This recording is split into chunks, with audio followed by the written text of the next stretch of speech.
Oke, sekarang kita bahas soal nomor 8. Gak usah menota kan? Di sini seorang siswa melakukan suatu eksperimen sederhana sebagai berikut.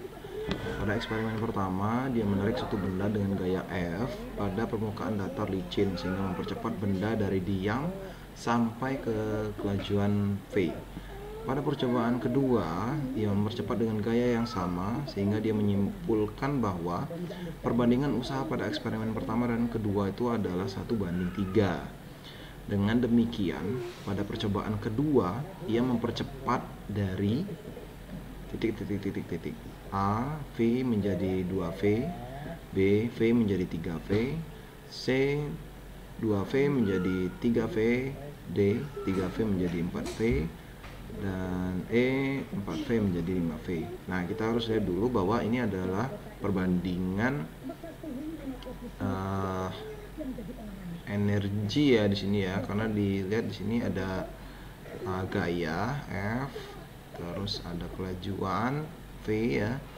Nah, kalau kita lihat di sini lebih bersangkut paut tentang energi kinetik ya. Nah, kalau kita lihat bahwa dari soal ini dapat diselesaikan menggunakan konsep usaha dan energi. Jadi dalam soal ini gaya F akan yang diberikan akan membuat benda berpindah sejauh s, ya jarak s itu jarak ya. Selama benda berpindah, maka kelajuan benda bergerak juga ikut berubah, sehingga besarnya usaha akibat gaya sama dengan perubahan energi kinetik benda. Dan berlaku persamaan W usaha itu sama dengan perubahan energi kinetik. Usaha itu persamaannya sama dengan F dikali S, yaitu gaya dikali jarak. Untuk energi kinetik sendiri itu persamaannya setengah dikali M massa dalam kurung V T2 ini kecepatan akhir dikuadratkan dikurang kecepatan awal dikuadratkan. Nah, jadi kita masukkan saja karena pada percobaan pertama ini dia tidak ada kecepatan di awal ya, statis, diam, maka W1 sama dengan setengah kali M dalam kurung V1 kuadrat dikurang 0 kuadrat ya, karena dia tadi statis atau diam ya, maka hasilnya adalah W1 sama dengan setengah dikali M dikali V1 kuadrat. Pada eksperimen kedua, karena sudah ada perubahan dari kelajuan pertama ke kelajuan kedua atau kecepatan kedua, jadi W2 itu sama dengan setengah dikali M dalam kurung V2 kuadrat dikurang V1 kuadrat.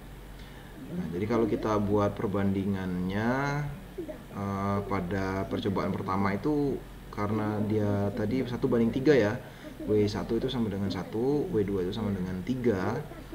Jadi kita jabarkan W1 itu tadi dapat setengah dikali M kali V1 kuadrat dibagi dengan setengah M dalam kurung V2 kuadrat dikurang V1 kuadrat, itu sama dengan 1:3. Nah, karena sama-sama setengah M ya, masanya itu tidak diketahui, maka dianggap sama, maka kita coret setengah M nya dicoret ya, maka hasilnya V1 kuadrat per V2 kuadrat dikurang V1 kuadrat itu sama dengan 1/3. 3 nanti pindah ke atas ya, pindah ruas, sementara V2 kuadrat kurang V1 kuadrat juga pindah ke atas ya, dikali ke 1, maka hasilnya 3V1 kuadrat sama dengan V2 kuadrat kurang V1 kuadrat ya, seperti ini. Terus V1 kuadrat ini kan sama ya, ini bisa pindah ruas nih ya, minus ketika pindah ruas jadi plus, jadi 3 ditambah 1 ya, maka hasilnya 4V1 kuadrat sama dengan V2 kuadrat.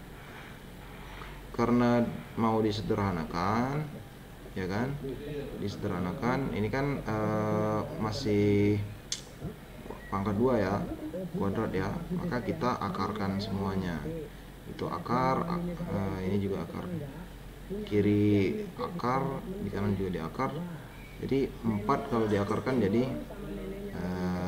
2 ya, kuadratnya hilang. Sementara ini tadi hilang kuadratnya karena di sini 1 ya kan, akar 1 kan tetap 1. Nah, ingat bahwa V1 sama dengan V. Jadi untuk itu maka V2 ini sama dengan 2 kali V yang pertama.